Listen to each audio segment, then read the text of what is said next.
आज आपण इथे ना ढाबा स्टाईल अख्खा मसूर बनवणार आहोत. म्हणजे ढाब्यावरती जसा अख्खा मसूर मिळतो ना, सेम तसाच अख्खा मसूर आपल्याला घरच्या घरीही बनवता येतो.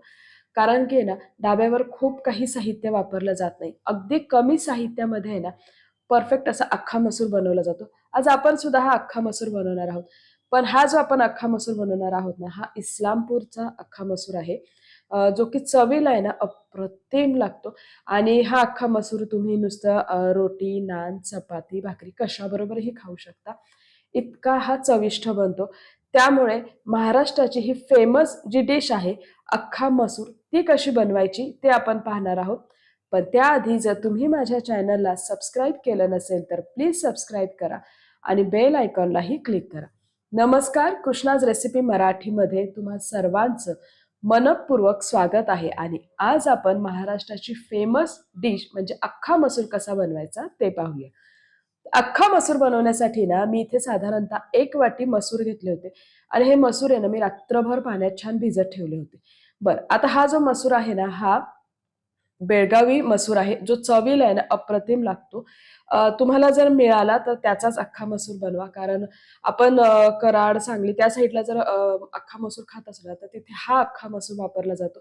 हा साईजला थोडा छोटासा असतो, पण चव ह्याची अप्रतिम असते. नाही मिळाला तर जो मिळेल त्याने करून घ्या. पण शक्यतो ट्राय करा की बेळगावी तुम्हाला अख्खा मसूर मिळाला पाहिजे. त्यानेच आपला अख्खा मसूर परफेक्ट होणार आहे. तर हा अख्खा मसूर मी रात्रभर छान भिजत ठेवलेला आहे. अजून मी इथं साहित्यात काय घेतलेलं आहे ते पाहूया. 1 वाटी अख्खा मसूर आहे, त्यासाठी मी 4 ते 5 कांदे बारीक चिरून घेतलेले आहेत. मोठे कांदे होते साईजचे, ते चिरून घेतलेले आहेत. कारण अख्खा मसूरसाठी आहे ना कांदा भरपूर लागतो, म्हणून इथं 4 ते 5 कांदे मी बारीक चिरून घेतलेले आहेत. त्याचबरोबर आहे ना, इथं मी घेतलेलं आहे साहित्यामध्ये बारीक ठेचलेला लसूण. तर तुम्ही इथे लसूण कट करून घेऊ शकता, नाहीतर ठेचून घेऊ शकता. मी इथं ठेचून घेतलेला आहे. तर साधारणतः एक 7 ते 8 पाकळ्या मी ठेचून घेतलेला आहे लसूण. त्याचबरोबर लाल तिखट, चवीनुसार मीठ घेतलेलं आहे. जिरं आहे 1 चमचा, हिरवी मिरची, थोडासा लसूण घेतलेला आहे कट करून आणि किंचितसा सोडा घेतलेला आहे. साहित्याचे प्रमाण खाली डिस्क्रिप्शन बॉक्समध्ये दिलेले आहे. आता आहे ना, सुरुवातीला आपण काय करणार आहोत, की एक कढई मी गॅसवर गरम करायला ठेवली होती. कढई चांगली गरम झाल्यानंतर त्यामध्ये साधारणतः 2 टेबलस्पून मी तेल ॲड करणार आहे. आणि हे तेल आहे ना, हे आपल्याला चांगलं तापवून घ्यायचं आहे. तेल चांगलं तापल्यानंतर यामध्ये कांदा ॲड करायचा आहे आणि कांदा आपल्याला छान तांबूस रंग येईपर्यंत परतून घ्यायचा आहे. तर जनरली जेव्हा ढाब्यावरती अख्खा मसूर बनवला जातो ना, तेव्हा कांदा परतताना त्याच्यात चिमूटभर सोडा घातला जातो. आपणही यामध्ये सोडा घालणार आहोत, पण थोडासा कांदा आपल्याला छान परतून घ्यायचा आहे. कांदा हलकासा इथे बघा परतला गेल्यानंतर मी इथं चिमूटभर सोडा ॲड केलेला आहे. सोडा ॲड केल्यानंतर कांद्याचा रंग हळू-हळू बदलत जातो. थोडासा पिवळसर कांदा होतो आणि त्याला आहे ना एक फेस सुटतो. पण यामुळे ना अख्खा मसूरची चव छान येते, म्हणून याच्यात किंचितसा सोडा घातला जातो. तुम्हाला सोडा नसेल आवडत तर तुम्ही स्किप करू शकता. आता आहे ना इथं मंद गॅसवरती कांदा आपल्याला छान आहे ना अगदी तो आहे ना असा मशी झाला पाहिजे. अगदी छान मऊसूत असा शिजला पाहिजे इथपर्यंत हा कांदा आपल्याला शिजवून घ्यायचा आहे. तर हे बघा तुम्ही बघू शकता हळू कांद्याचा रंग छान तांबूस आलेला आहे आणि छान तो मऊसूत असा शिजलेला आहे.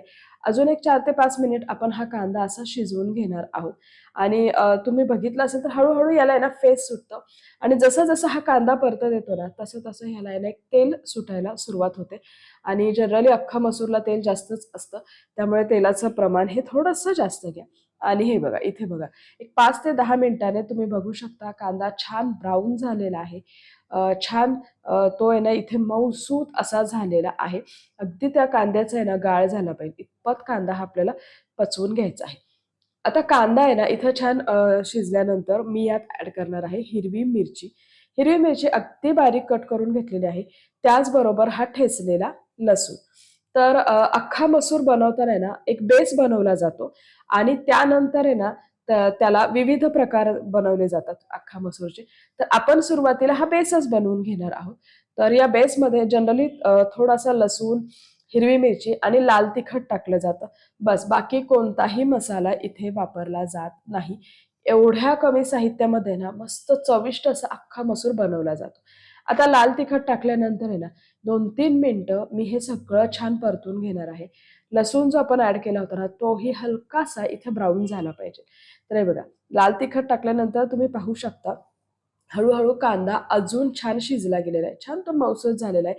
जेवढा कांदा चांगला शिजला जाईल ना, तेवढ्या अख्ख्या मसूरची टेस्ट छान येणार आहे आणि अख्खा मसूर आहे ना परफेक्ट होणार आहे.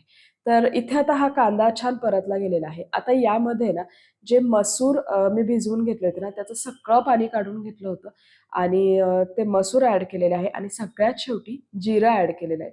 तर जिरं इथं कच्चंच वापरलं जातं. तेलात नाही ते फ्राय केलं जातं. तर जिरं ॲड केल्यानंतर चवीपुरतं मीठ ॲड केलेलं आहे आणि एक 2-3 मिनिटं हा मसूर आपण छान परतून घेणार आहे. हा आपला बेस झाला आहे. अजून यात आपण पाणी ॲड करणार आहोत. तर साधारणतः आहे ना इथं मी 1 वाटी अख्खा मसूर घेतला होता. तर त्यासाठी आहे ना मी पाणी डबल घालणार आहे. म्हणजे मी इथं 2 ग्लास पाणी घातलेलं आहे.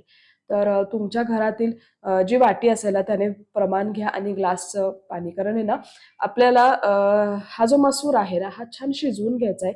त्यामुळे जो कोणता ग्लास तुमच्या घरात असेल ना, त्या ग्लासचं प्रमाण घ्या पाण्याचं आणि भरपूर पाणी घालून हा मसूर आपल्याला शिजवून घ्यायचा आहे.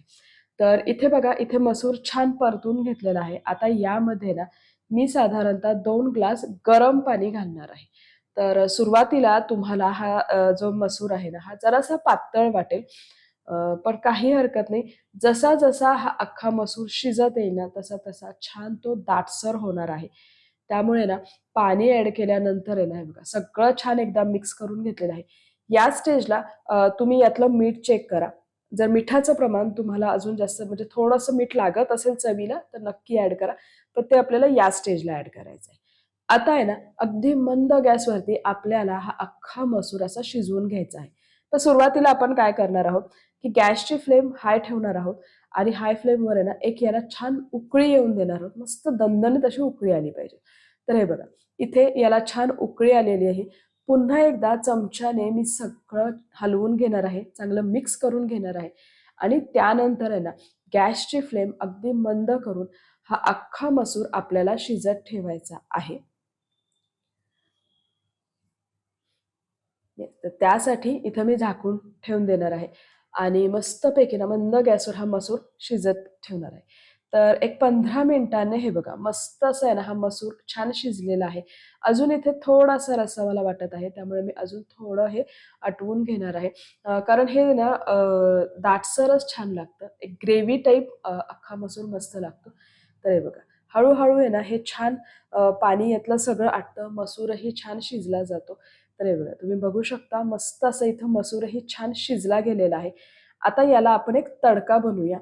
तर तडका बनवण्यासाठी ना मी इथं तडका पॅनमध्ये तेल ॲड केलेलं आहे साधारणतः 1 टेबलस्पून. तेल चांगलं आपल्याला गरम करून घ्यायचं आहे. तेल चांगलं गरम झाल्यानंतर यामध्ये मी ॲड केलेलं आहे जिरं.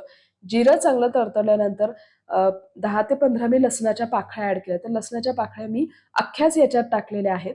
कारण अगदी छोट्या-छोट्या पाकळ्या होत्या. गावरान लसूण आहे हा. त्यामुळे मी ह्या अख्ख्याच टाकलेल्या आहेत आणि या त्या अख्ख्या मसूरमध्ये खूप सुंदर लागतात. छान तांबूस रंग येईपर्यंत आहे ना, आपण हे मस्त असं तळून घेणार आहोत.